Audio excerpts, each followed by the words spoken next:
ఎవరు రాశారో గాని 2 చేతులు ఎత్తి నమస్కరిస్తున్నాను.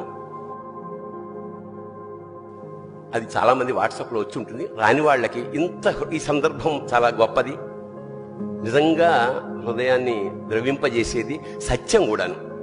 నాన్న ఎందుకో వెనకబడ్డాడు, అది శీర్షిక. అమ్మ 9 నెలలు మోస్తే నాన్న 25 ఏళ్ళు. రెండూ సమానమే అయినా నాన్న ఎందుకో వెనకబడ్డాడు.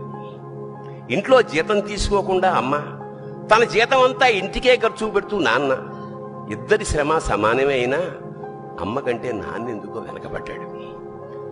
ఏది కావాలి అంటే అది వడ్డీ పెడుతూ అమ్మ, ఏది కావాలంటే అది కొని పెడుతూ నాన్న. ఇద్దరి ప్రేమ సమానమే అయినా అమ్మకొచ్చిన పేరు ముందు నాన్న ఎందుకో బాగా వెనకబడ్డాడు.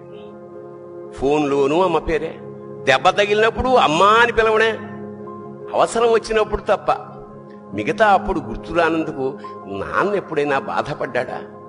ఏమో. ఇద్దరూ సమానమే అయినా పిల్లల ప్రేమను పొందడంలో తరతరాలుగా నాన్నెందుకో వెనకబడ్డాడు. అమ్మకి మాకు బీరువా నిండా రంగురంగుల చీరలు బట్టలు, నాన్న బట్టలకు దండెం కూడా నిండదు. తనని తాను పట్టించుకోవడం రాని నాన్న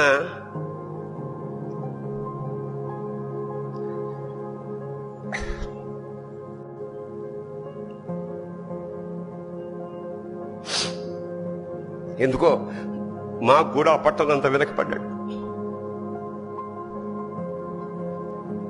అమ్మకి అన్నో కొన్నో బంగారు నగలు, నాన్నకి బంగారం చున్న పట్టు పంచి ఒకటే.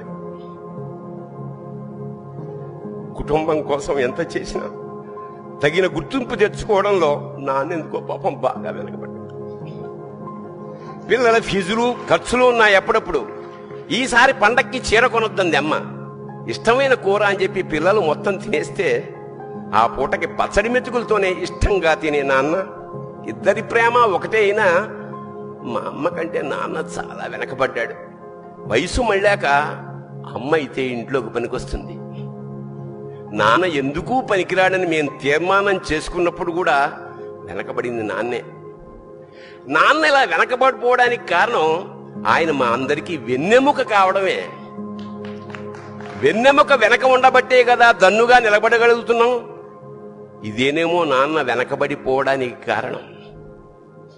శివోహం.